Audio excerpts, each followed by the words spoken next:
అమ్మ ఈ సృష్టిలో అత్యంత మధురమైన పదం.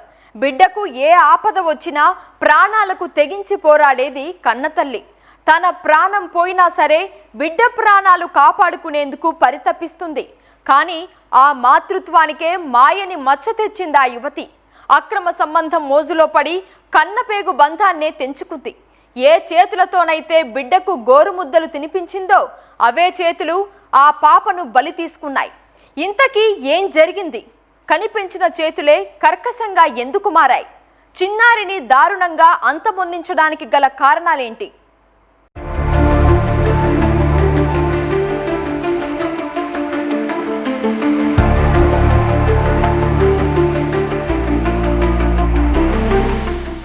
ఆరేళ్ల పసిప్రాయం. లోకమంటే ఏంటో కూడా సరిగ్గా తెలియని వయసు. తన తల్లే తనకు సర్వస్వం అనుకుంటూ ఆడుతూ పాడుతూ తిరిగే ఆ చిన్నారి తల్లే తన పాలిట శాపంగా మారుతుందని ఊహించలేకపోయింది. ప్రియుడి మోజలో పడిన ఆ కన్నతల్లి దారుణానికి పాల్పడింది. వివాహితర సంబంధానికి అడ్డుగా ఉందనే నెపంతో కన్న పేగుబంధాన్ని కూడా కాదనుకుంది.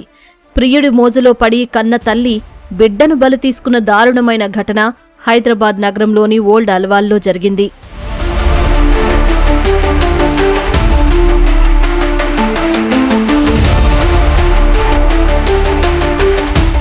హైదరాబాద్ ఓల్డ్ అల్వాల్ అంబేద్కర్ నగర్కు చెందిన యాదగిరికి ఇద్దరు కుమార్తెలు.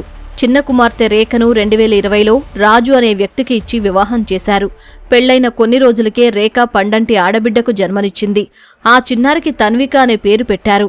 అయితే వివాహానికి ముందే ఆమె గర్భవతి అన్న విషయం దాచిపెట్టడంతో భార్యాభర్తల మధ్య మనస్పర్ధలు వచ్చి విడిపోయారు. ఇదే సమయంలో తండ్రి యాదగిరి అంబేద్కర్ నగర్లోని సొంతింటిని అమ్మి ఓల్డ్ అల్వాల్కు నివాసం మార్చారు. అప్పట్నుంచి రేఖ తన కుమార్తెతో కలిసి తల్లిదండ్రుల వద్దే ఉంటోంది. ఈ క్రమంలోనే ఓల్డ్ అల్వాల్లో ఓ కిరాణా షాప్లో పనిచేసే 21 ఏళ్ల సాయితో రేఖకు పరిచయం ఏర్పడింది. ఆ పరిచయం కాస్త వివాహితర సంబంధానికి దారితీసింది.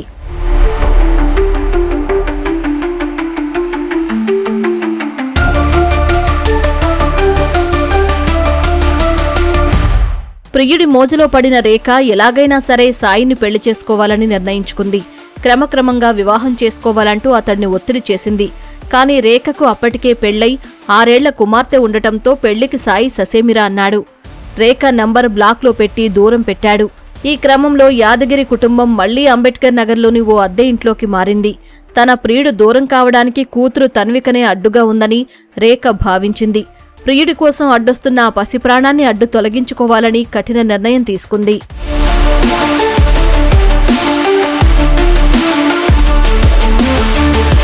ఈ నెల 16న ఇంట్లో ఎవరూ లేని సమయంలో రేఖ 6 ఏళ్ల తన్వికను మేడపైకి తీసుకెళ్లింది. కనికరం లేకుండా ఆ చిన్నారిని నీటి ట్యాంకులో పడేసింది.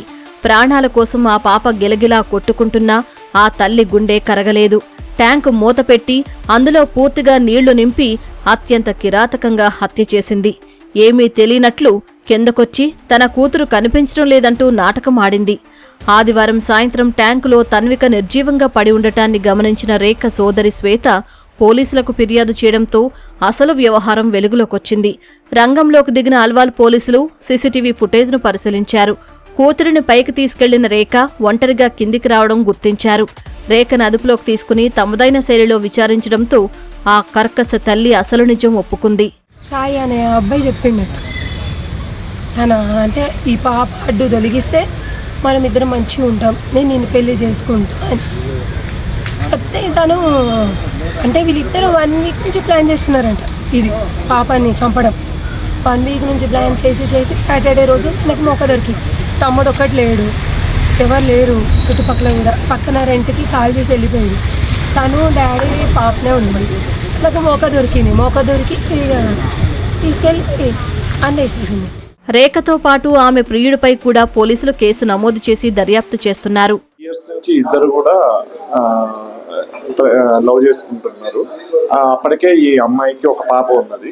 అతని భర్తతో డైవర్స్ తీసుకొని ఉండటం వల్ల పెళ్లి చేసుకోవాలంటే ఈ అబ్బాయి వాళ్ళ ఫ్యామిలీ వాళ్ళు అమ్మాయి ఉంది, పాప ఉంది కాబట్టి మేము ఒప్పుకోమని అనటం వల్ల ఇతను వాళ్ళ ఇంట్లో ఒప్పించడానికి మీ పాప లేకుండా ఉంటే నేను ఒప్పించగలుగుతా అని చెప్పడం వల్ల ఈమె ఆ మాటలు నమ్మి అమ్మాయిని ఏం చేయాలి అని అడిగితే ఏదో ఒకటి ఉన్నా కానీ మళ్ళీ నీ దగ్గరికి వస్తుంది, మనకి ఇబ్బంది అవుతుంది అని చెప్పడం వల్ల ఆమె ఆ అమ్మాయిని శాశ్వతంగా తొలగించాలనే ఉద్దేశంతో వాటర్ ట్యాంక్లో పడేయటం జరిగింది. అక్రమ సంబంధాలు పచ్చని కుటుంబాల్లో ఎలాంటి చిచ్చు పెడుతున్నాయో, ఎన్ని అమాయక ప్రాణాలను బలి తీసుకుంటున్నాయో చెప్పడానికి ఈ ఘటనే సజీవ సాక్ష్యం. క్షణికమైన శారీరక సుఖం కోసం విచక్షణ కోల్పోతే ఎలాంటి అనార్థాలు జరుగుతాయో ఈ ఉదంతం కళ్లకు కడుతోంది.